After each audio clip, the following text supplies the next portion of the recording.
ওরে গাঞ্জার আর এক নাম পিনিক যদি হয়, বিড়ির কি নাম দেব বলো না, আমি বিড়ির কি নাম দেব বলো না। ও আমি তো স্টার বিড়ি খাই। আপাজান তুমি এদিকে রোজা রমজানের দিন কি করতেছো এই জায়গায়? আপাজান আমি এই প্রশ্নের উত্তর দিতে পারবো না। আচ্ছা, এই রোজা রমজানের দিনে তুমি বিড়ি খাইতে তোমার লজ্জা করে না? আপাজান কেউ সুখে টানে, কেউ দুঃখে টানে, কেউ সুখে টানে, কেউ দুঃখে টানে, কেউ বুই যাও টানে, কেউ না বুই যাও টানে। আরে টানতে টানতে টানতে সব শেষ হইয়া যায়। ডিজে মকবুল বিড়ি খেলে হয় ক্যান্সার, সব প্রশ্নের থাকে না অ্যান্সার।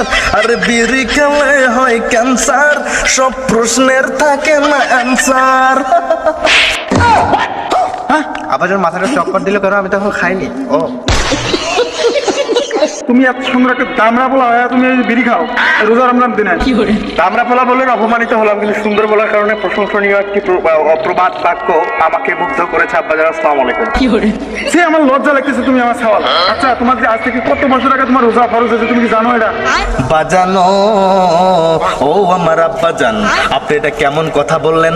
আমার উপর রোজা ফরজ হয়েছে আরো অনেক আগের থেকে, কিন্তু আমার উপর যে ঠিক সেম ভাবে আরো একটা জিনিস ফরজ হয়েছে আরো অনেক আগে, সেটা প্রাপ্ত বয়স্ক হওয়ার পরে, কিন্তু আপনি সেটা চোখে দেখেন না। আপনি এই সিঙ্গেলের কষ্ট বোঝেন না।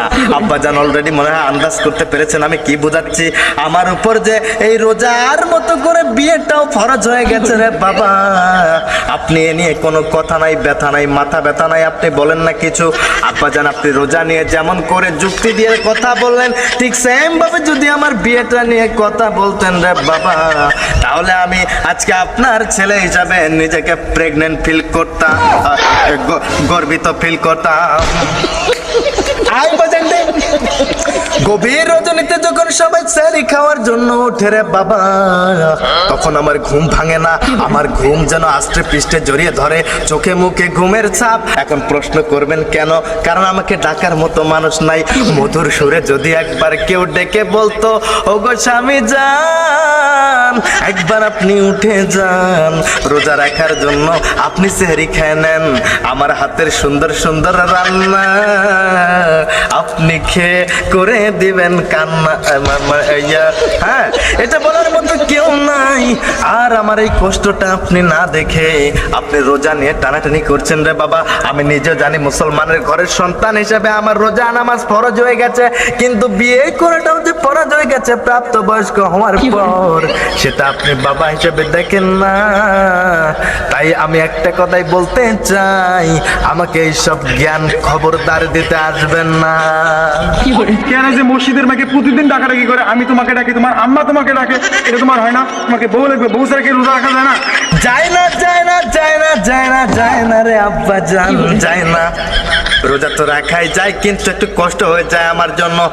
আই বাজান রে, বউ যদি একটা থাকে, তার দিকে তাকিয়ে হলেও রোজারটা কষ্ট আর মনে হয় না। যখন ইফতারের সময় ঘনিয়ে আসে, তখন বউয়ের হাতে ঠান্ডা পানির সেই শরবত খাইতে কি যা মিষ্টি রে বাবা, কি মিষ্টি। পাগলের বাচ্চা, যেদিন রোজা না রাখলে আমার বাসায় যাবে না, রোজা রাখলে আমার বাসায় যাবে, তার আগে যাবে না। যাবো না, যাবো না, যাবো না। কিন্তু আপনি আমার কেমন বাবা, আপনি পুরো ওয়াজটা আমার শেষ করে গেলেন না। আপনি আমার একমাত্র বাবা, যে কিনা শীতের সময় থেকে আমার একজন ওয়ান অ্যান্ড অনলি ধৈর্যশীল শ্রোতা।